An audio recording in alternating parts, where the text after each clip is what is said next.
This is where the train begins, I think. Here.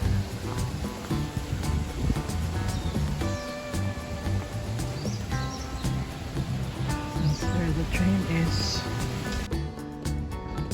Wow, this is really a big place. They have a buffet room here. Aside from the Gaylord dinner area, they have this place. And here, Luau Kalama. So this is where they have the luau.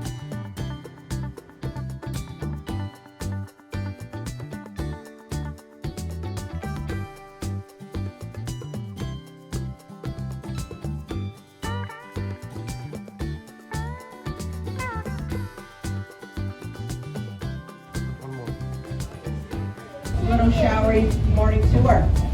But before we actually head out, I'm going to be telling you about your little train crew and the rooms that we do have. So, the lovely man is going to be driving us around up on the engine. His name is Tiny, and we also have a trainee, and his name is Ross, and he's going to be learning how to drive the engine so he can become one of our future drivers.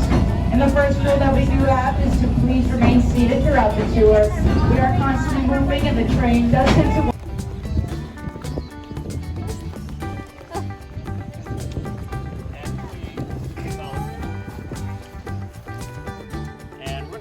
migratory bird called the Pacific golden plover. Okay? And they did this over the course of many generations. These birds were migrating from the South Pacific to Hawaii and then Alaska, the final destination. In fact, those birds should be vacationing on the island right now. But anyway, that led the early colonists to the Hawaiian Islands. And they introduced to them about 27 different plants. This is one of them. Let's take a look at Coconuts. so the Hawaiian stalk coconut needle, spelled N-I-O. Take a look at this tree right here. You can see the little flowers developing. You've never seen something that lasts without it. Talking about wetland too. You will. It's already raining here, so we wear the poncho.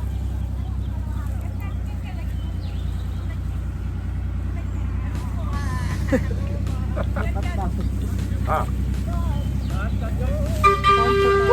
Oh, look at the train.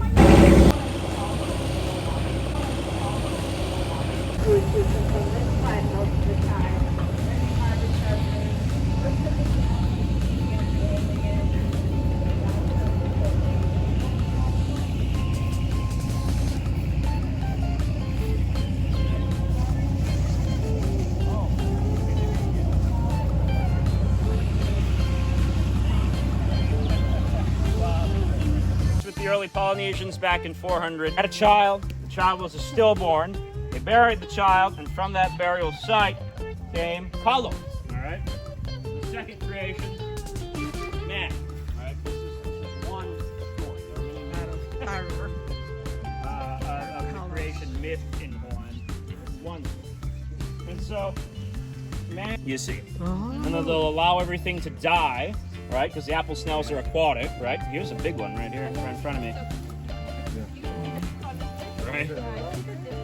You know, that's escargot right there. You can eat that. Yeah. Oh, yeah. Yeah. Big money, that, you know. Then you put coconut milk. Exactly. Exactly. So, yeah, that's a problem. But you see, eventually the terraformers have to flood the fields. So as they reopen the lines, they reintroduce the snail. And it's just this continuous. Apple tree. Like apple tree. Let's go take a look. Is this? Oh, I think this is What is that?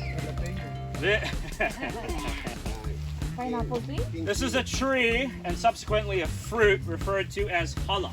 Hala. Hala. H-A-L-A. Alright? The Hala grows as individual fruits attached to a fibrous core. When the fruits ripen, they break away from said core. But at a certain stage, they look sort of like pineapple, yeah? Green pineapple. Now you can eat this portion here, closest to the core. Well, This would is be Hala. like biting into a semi-sweet pink rice. That means they have to find... Okay, And then we're gonna post it. YouTube. so sugarcane is a species of grass that originates from Indonesia. It has been domesticated in that part of the world, and then it found its way all the way to the west, right? The journey begins from Indonesia through India. Well, we stop at China first. In fact, anybody familiar with Marco Polo? Marco! Okay, some of you. Marco Polo writes in the 12th century about tasting a wine in China made from sugarcane. So the Chinese were already busy finding ways to ferment and consume sugarcane in that way. Eventually, sugarcane makes its way to India, and Indians start the process of crystallizing the juices, right? And then they send the sugarcane crystals to the Middle East, and they trade with the Middle East. In fact, for many, many years, Middle Easterners referred to grain sugar as Indian salt. Okay? And then eventually, sugar finds its way into the West Indies, right? Caribbean and so on. That history is a little dark, what with the triangle trade of cotton, slaves, and sugar, 15th, 16th century. But here in Hawaii, sugarcane has been cultivated since 400 AD when the Polynesians first introduced it. The Hawaiians call this plant ko, K-O. So, I'm gonna slowly start carving away at it. For anyone that wants to give it a try, come on up, just pull off a piece, and then I'll keep cutting it up. Right, everybody. Yep. I love it. You want one more? Cut that. 3 feet of sugarcane we would process, we would get back 2.5 teaspoons of granulated sugar. That's caña in Spain, in Spanish. Tastes good.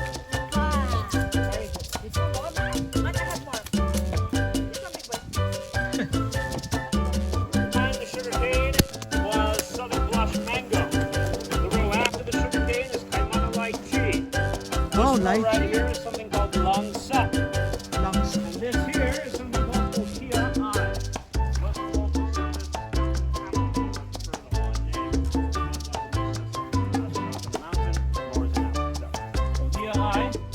which is a name derived from the flower. See, the vine's a lot more scientific than just, it's something apple, you know? Yeah. So, we're going to walk between the mountain apples.